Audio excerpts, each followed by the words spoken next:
Merci Richard d'avoir mis ce sujet à la hauteur des autres sujets de notre discipline.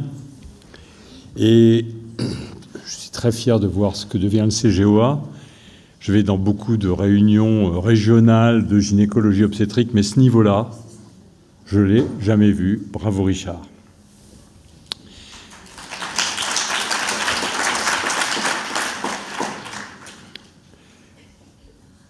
Quand tu m'as posé la question de savoir si je voulais bien venir traiter de ce sujet, je me suis demandé s'il était encore, alors qu'on a fait des progrès formidables depuis 40 ans, s'il était encore utile de parler de ce sujet.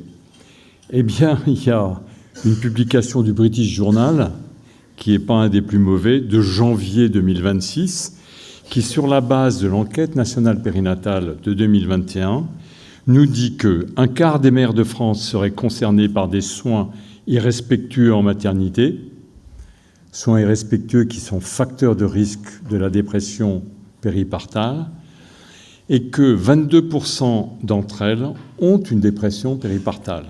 C'est-à-dire que lorsque une femme a l'impression que les soins ont été irrespectueux, elle a 37% de risque de dépression postpartale, une augmentation de 37%.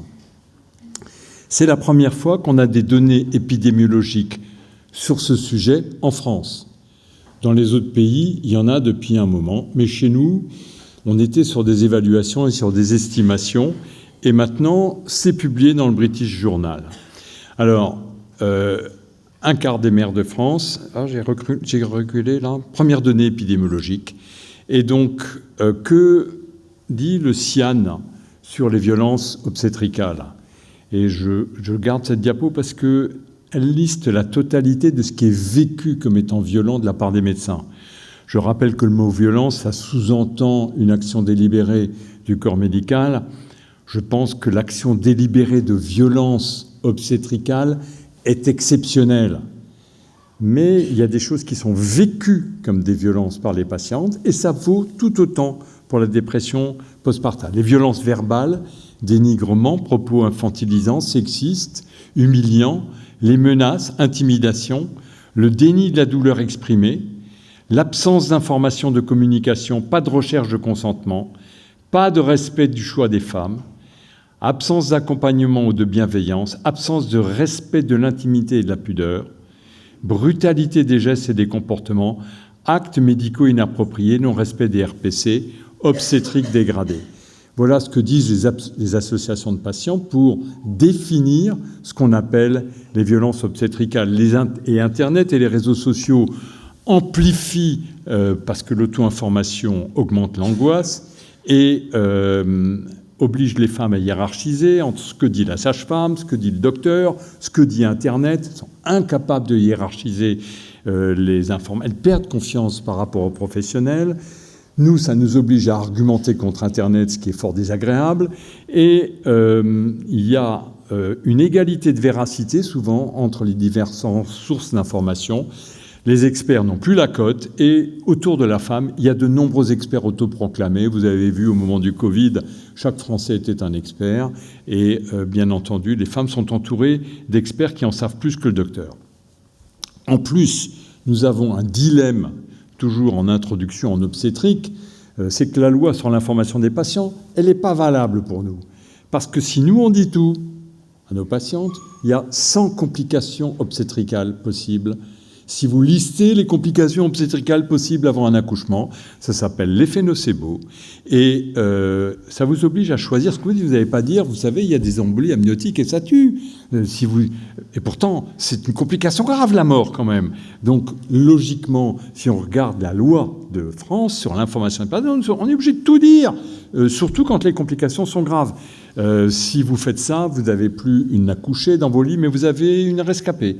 Et donc, où placer la ligne jaune entre ce que vous dites, trop ou pas assez? Est-ce qu'on peut informer en urgence? La grossesse et l'accouchement de surcroît sont naturels, mais les complications inopinées sont parfois graves et tombent toujours dans ce que vous n'avez pas dit.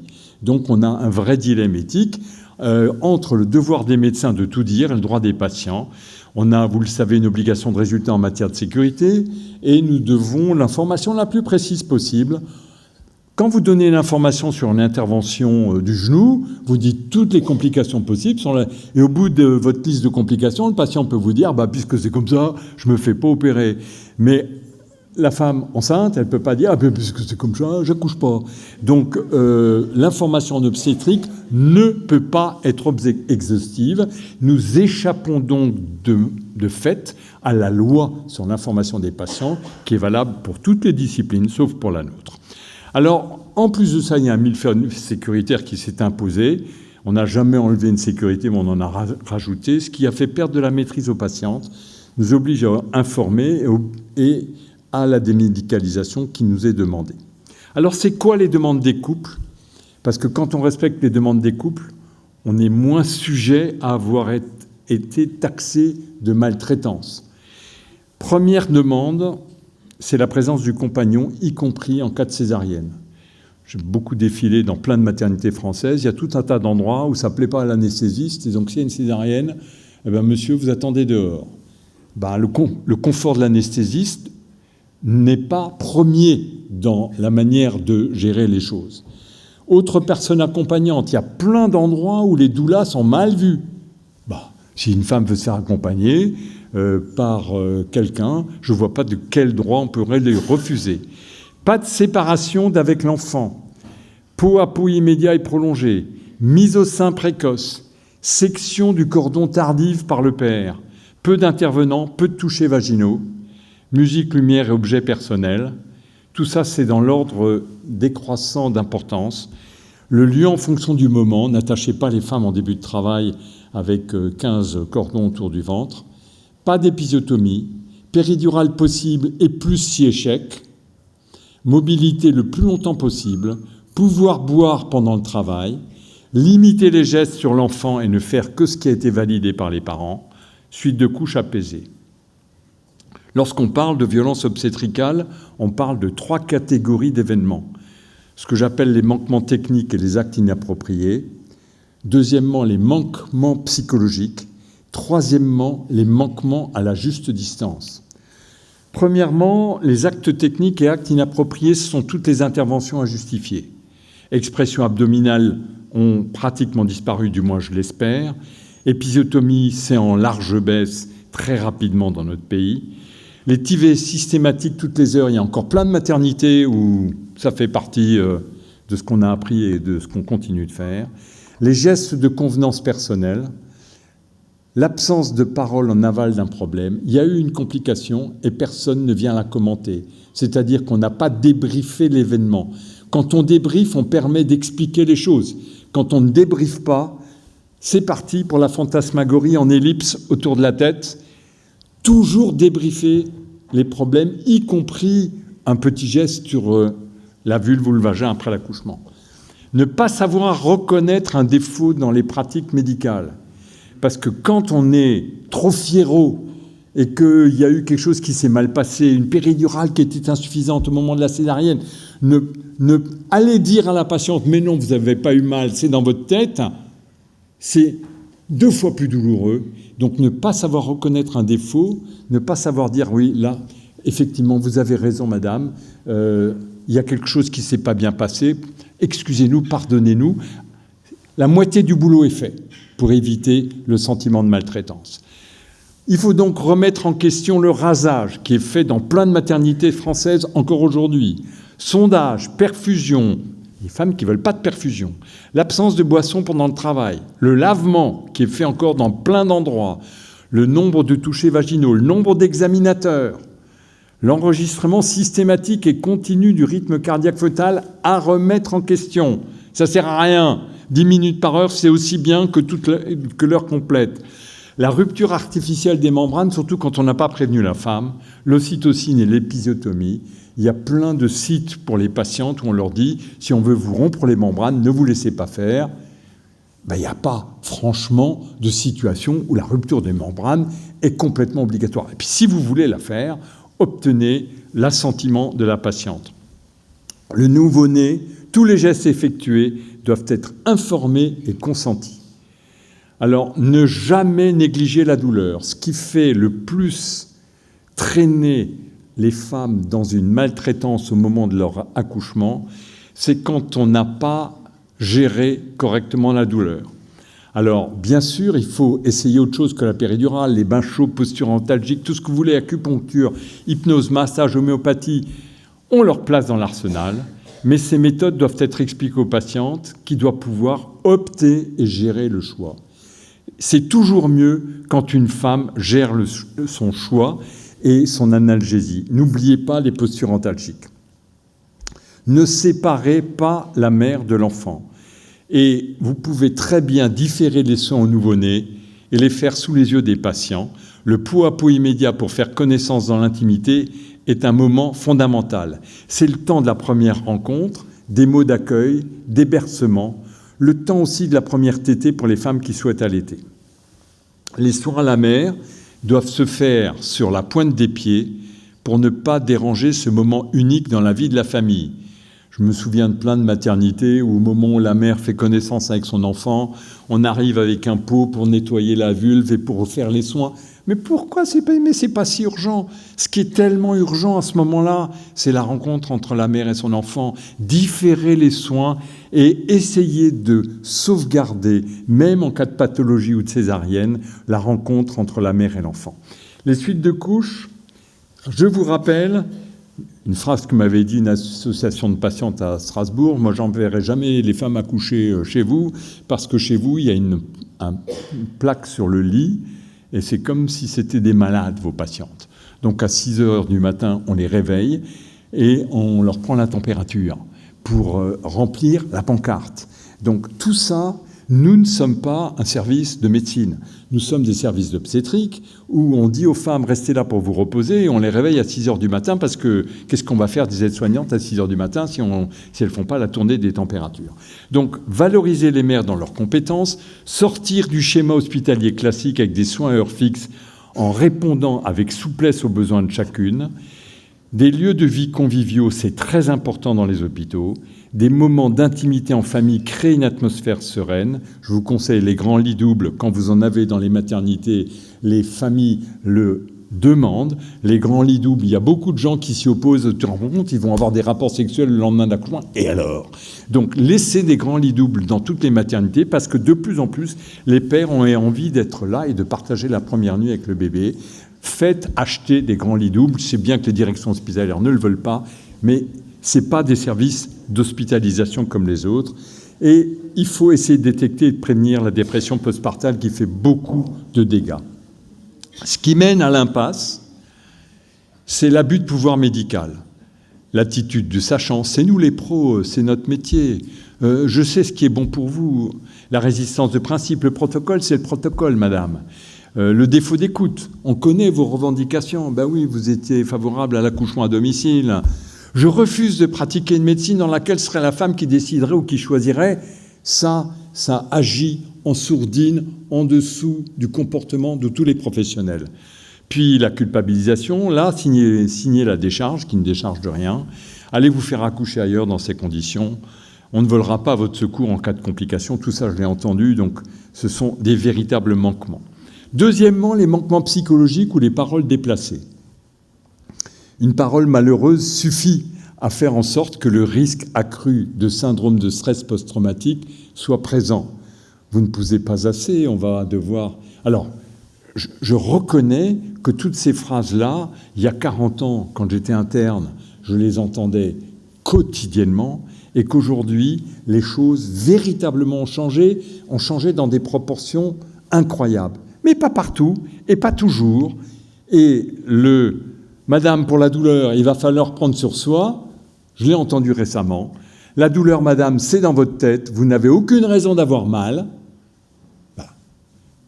On a 2 fois plus mal quand on entend cette phrase-là. Ce n'est pas grave, vous en referez un autre. Ça, c'est le pire du pire en médecine fœtale, fausse couche. Mais c'est pas grave, vous en referez un autre.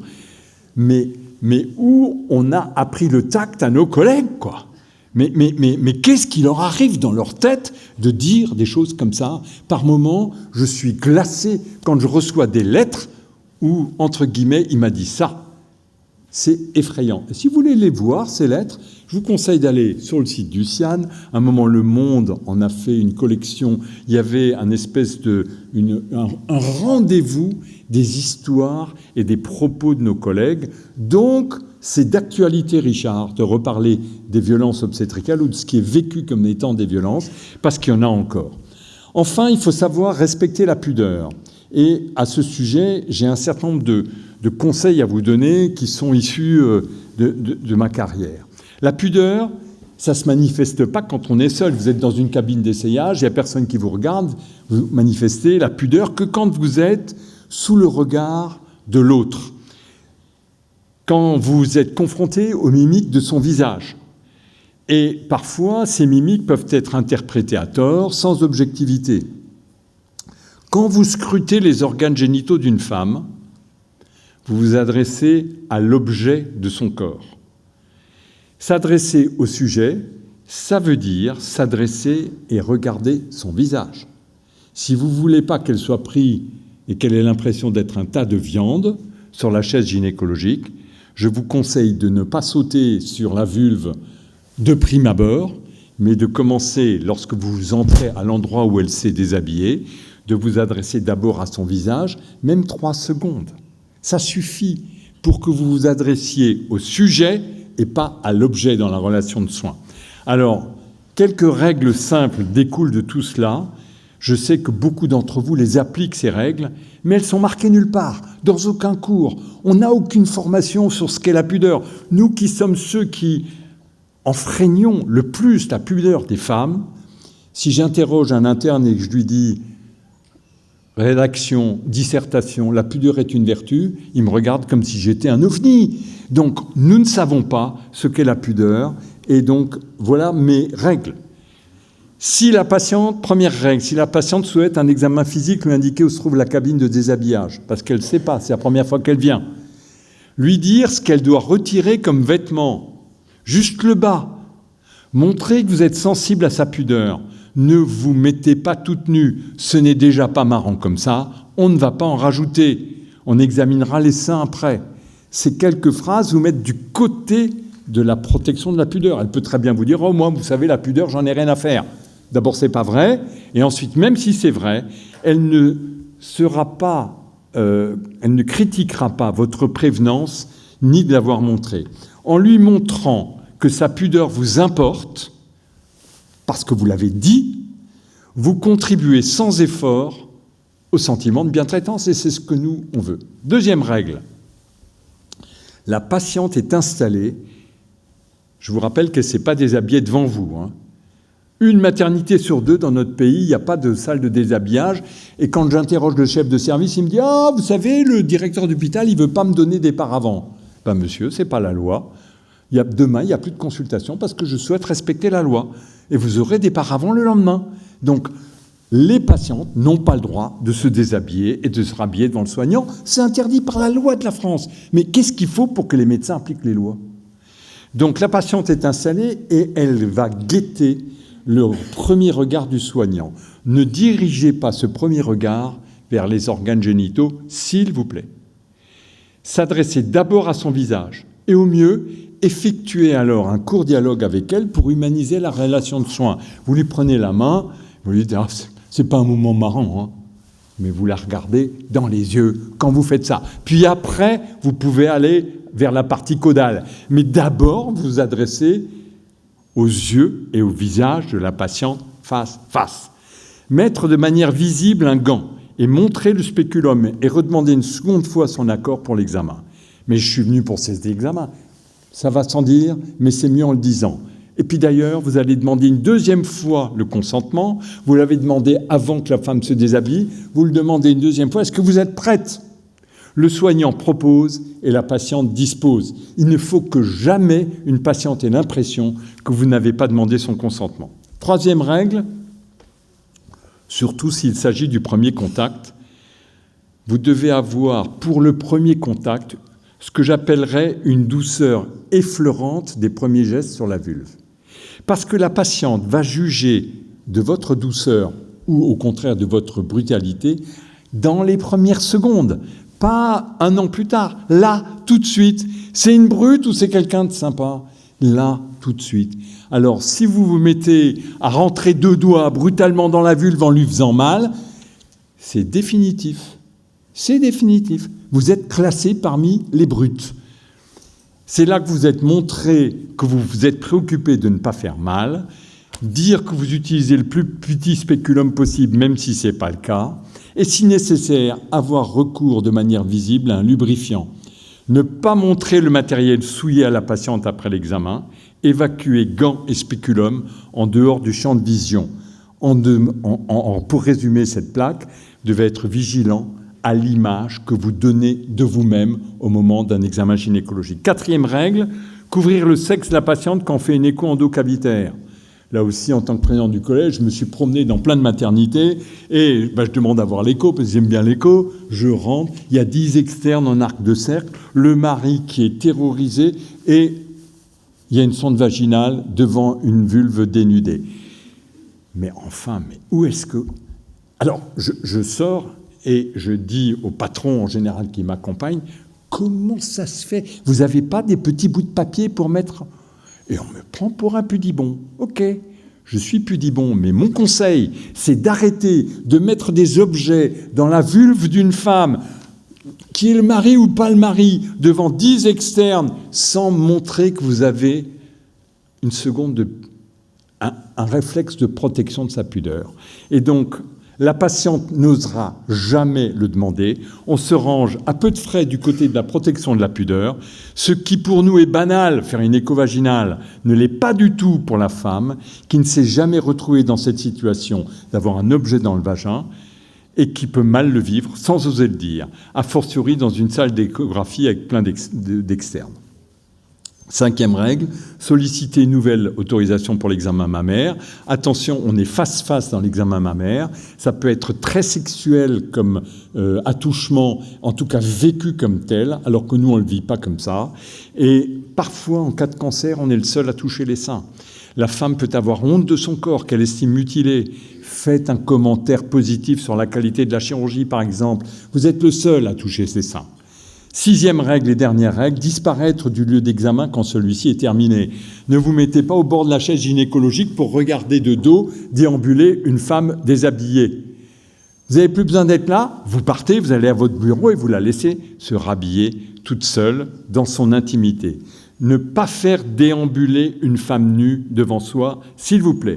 Les commentaires, explications et prescriptions se font à égalité, c'est-à-dire habillés et face à face. Il en va de même pour l'échographie. Il n'y a pas si longtemps, j'ai vu un collègue qui avait la sonde vaginale un premier trimestre de grossesse et qui était en train de décrire une encéphalocèle avec la sonde vaginale dans le vagin de la femme. Mais j'avais envie de le tuer, ce collègue. Mais comment c'est possible qu'on ait de tels manques de tact et un tel manque de respect de la pudeur? Un mot, une mimique, un regard peuvent apparaître comme inappropriés et faire entrer la patiente dans la suspicion. Enfin, dernier point, les manquements à la juste distance. Chaque fois qu'on met un collègue en prison pour des attouchements ou pire pour des viols, je suis dans une rage, donc ça s'est produit il n'y a pas si longtemps à Strasbourg, je suis dans une rage contre ce collègue infini, parce que souvent, ses associés, ses collègues savaient qu'il y avait un problème. Omerta. Et on laisse déraper le système jusqu'à temps qu'une femme porte plainte.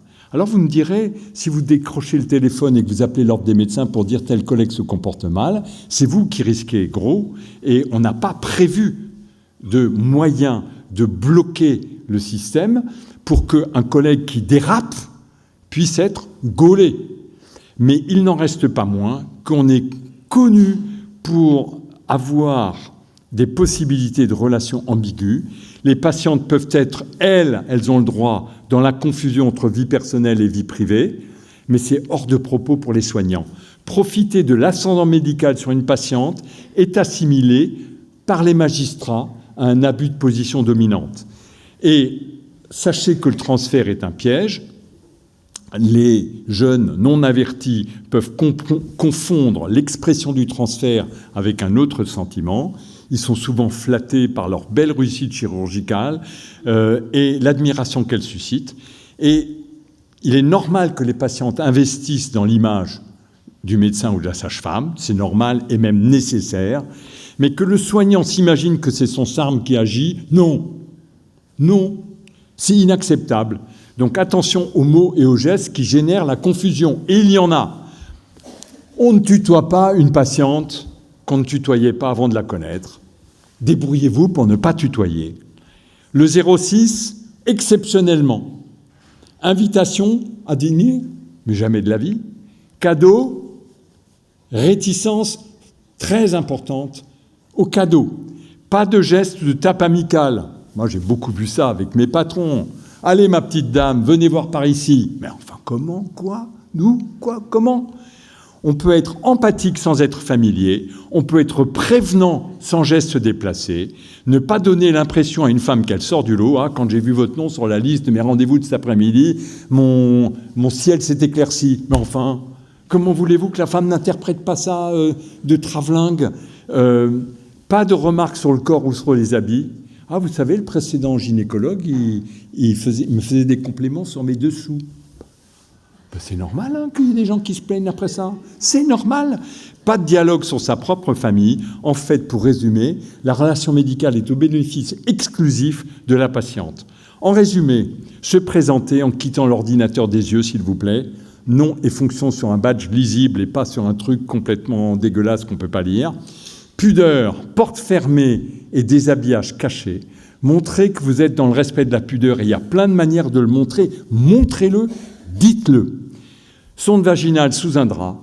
TV doux, si nécessaire, après autorisation de la femme. Et quand elle vous dit stop, c'est stop. Je ne sais pas ce qu'il y a dans les oreilles de certains qui n'entendent pas quand on leur dit stop. Personnes présentes doivent être autorisées par la patiente.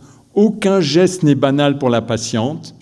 Nous désexualisons leur sexe, mais pas les patientes, elles ne sont pas capables de le désexualiser. Encore des règles, attention aux annonces, laissez du temps, ne pas dire plus que ce que le patient veut entendre, attention au prétexte qu'il faut que je vous donne l'information complète, hein. Comme ça je me dédouane. Quand on se protège en tant que soignant, on ne protège pas son patient, c'est opposé par le sommet. Se protéger soi-même égale on ne protège plus le patient. Attention à l'abus de pouvoir injustifié, savoir gérer les exigences abusives, savoir dire non. J'étais à l'hôpital américain, il y avait une patiente qui voulait des tels pansements pour sa césarienne parce que ça régénère plus vite la peau. Non, aller peut-être à un endroit où... Mais nous, on n'a pas ce pansement-là. Il faut savoir dire non. Respecter et avoir de l'empathie pour ses patientes. Ne jamais dire c'est dans la tête. Les protocoles nous guident comme une partition de musique, mais secrètement. Ah, madame, c'est le protocole. Ça devient intolérable, alors que vous avez besoin de protocole. Donc, ligne jaune entre vie perso et vie pro. Les violences sont perçues comme une source de syndrome post-traumatique. Elles ont des conséquences négatives sur la femme et sur l'enfance qui justifient leur place dans un congrès médical. La juste distance entre soignant et patient est un des éléments de la bientraitance. On ne pardonne plus aujourd'hui les abus, surtout quand il y a position dominante.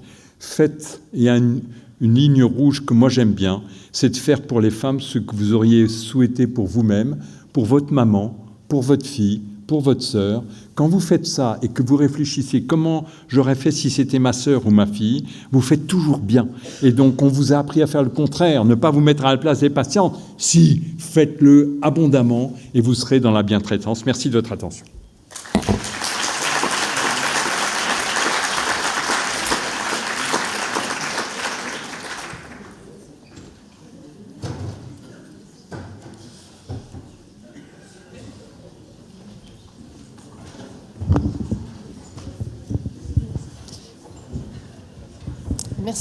Merci beaucoup pour cet excellent topo. Merci, on a vraiment encore... c'est bien de répéter ces messages-là, on l'avait déjà eu sur la pudeur, mais je trouve qu'il faut le répéter, le re-répéter, parce que c'est encore des détails qu'on doit encore améliorer. Est-ce qu'il y aurait des questions ?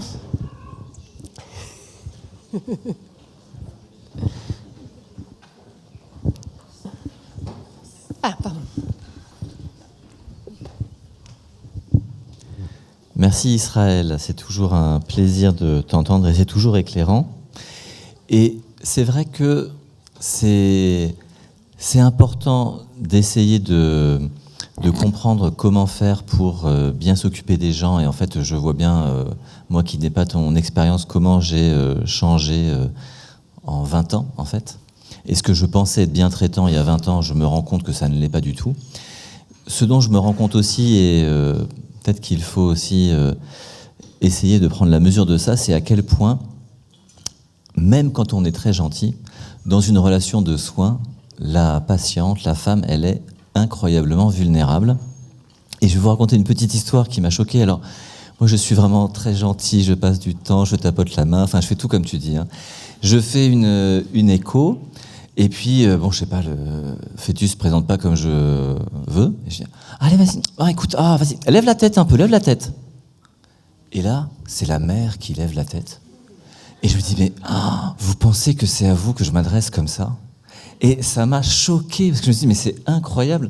Même quand on est gentil et qu'on pense qu'on est dans une relation qui est sécurisante, etc., en réalité, on ne se rend pas compte à quel point le soin est tellement déséquilibré que la patiente est très vulnérable, même dans des bonnes conditions.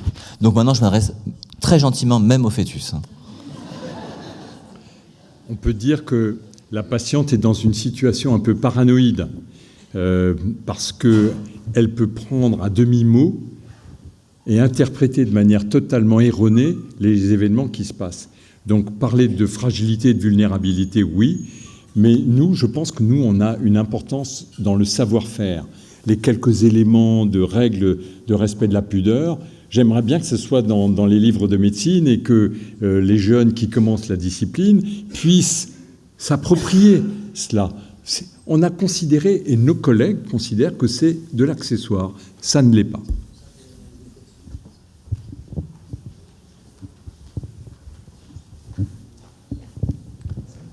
C'est plus une remarque qu'une question, mais moi j'ai quand même l'impression qu'en gynécologie, on est précurseur dans la bientraitance et la bienveillance.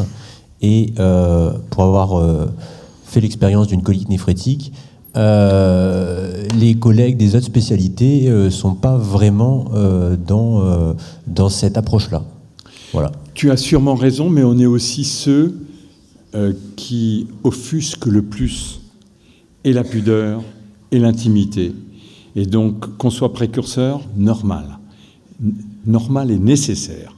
Que les autres suivent ou pas, ça ne nous regarde pas dans le fond. Mais nous, je suis frappé du fait que le terme de pudeur, il apparaît jamais, ni dans nos enseignements, ni dans nos cours. J'aimerais bien savoir quelle faculté de médecine ou école de sage-femme donne des conseils sur le respect de la pudeur des femmes. Ça n'existe pas. Donc c'est comme si ce n'était pas un sujet. Alors il y a 40 ans, ce n'était pas un sujet, maintenant ça doit l'être.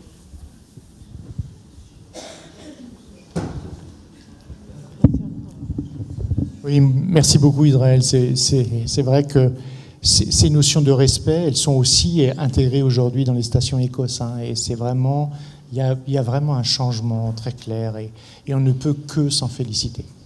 Tu as cité sur tes premières diapos de la littérature qui parle du stress post-traumatique en obstétrique. Et effectivement, on a de plus en plus d'éléments qui vont nous obliger vraiment à réfléchir. Et un des éléments les plus pourvoyeurs de stress post-traumatique est l'incompréhension de l'accident par non-information en amont. Donc effectivement, il ne s'agit pas d'agiter des épouvantails et de faire peur aux femmes quand on les informe. Et d'ailleurs, la loi dit bien qu'on a une obligation d'information, mais pas sur les situations exceptionnelles. Tu as parlé de l'embolie amniotique, il me semble quand même qu'on peut la classer dans cette catégorie-là.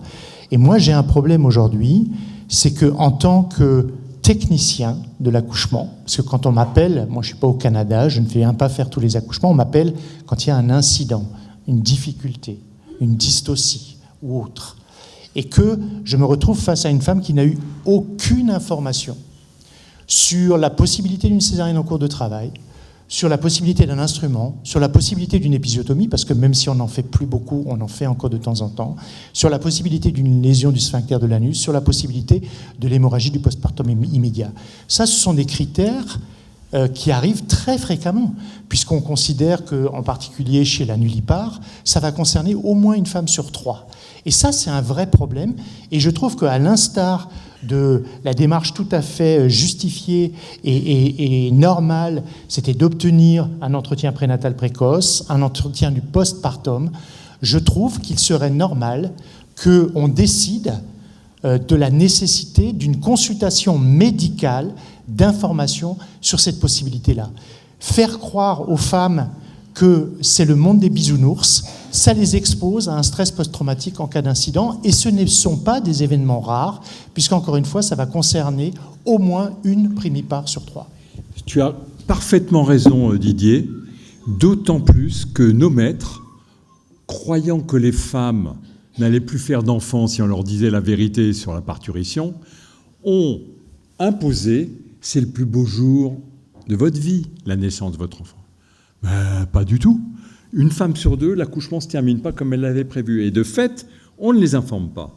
On ne les informe pas et donc elles ne peuvent pas se préparer à l'hypothèse d'une césarienne en urgence. Et quand tu te mets à courir avec une femme dans un couloir, elle a peur de mourir, elle a peur que son enfant meure.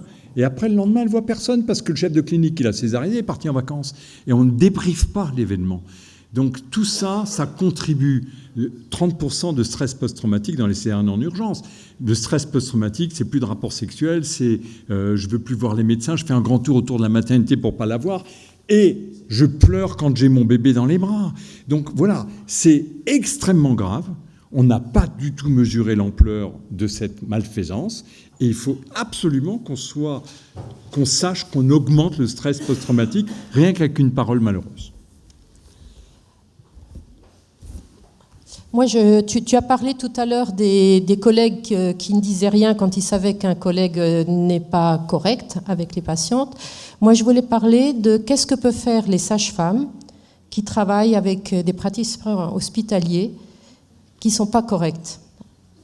Qu'est-ce qu'elles ont comme possibilité, les sages-femmes ? Alors attention, dans pas correct, c'est pas celui qui dit pas bonjour le matin. Non, je parle de parce que ça peut se produire. Oui, non, je parle Il y a des têtes de l'art de ce que tu as appelé les violences obstétricales. Voilà. Alors, un médecin ou une sage-femme qui franchit la ligne jaune de confusion entre vie personnelle et vie privée, il faut se concerter en équipe pour pas être seul face à l'ordre des sages-femmes ou face à l'ordre des médecins.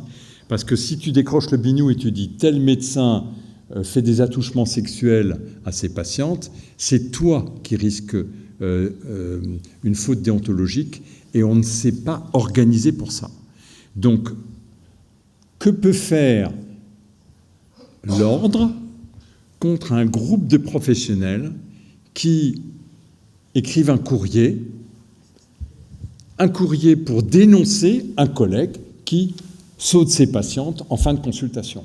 Ce qui s'est produit il n'y a pas si longtemps. Oui, non, mais je ne parle pas, si tu veux, d'une dénonciation de médecin à médecin. Je parle des sages-femmes par rapport à un médecin. Alors qu'il y a une hiérarchie. Non, il n'y a pas de lien hiérarchique. Il n'y a pas de lien hiérarchique quand on est dans le délit. On est dans un délit. Si un médecin franchit la ligne jaune de manière certaine et qu'il y a plusieurs sages-femmes, d'ailleurs elles doivent se regrouper avec les autres médecins de l'équipe de manière à ce que ce soit l'équipe qui porte la responsabilité de la dénonciation, je suis, et je l'assume, favorable à la dénonciation des collègues qui franchissent la ligne jaune. Il faut qu'on arrête l'omerta.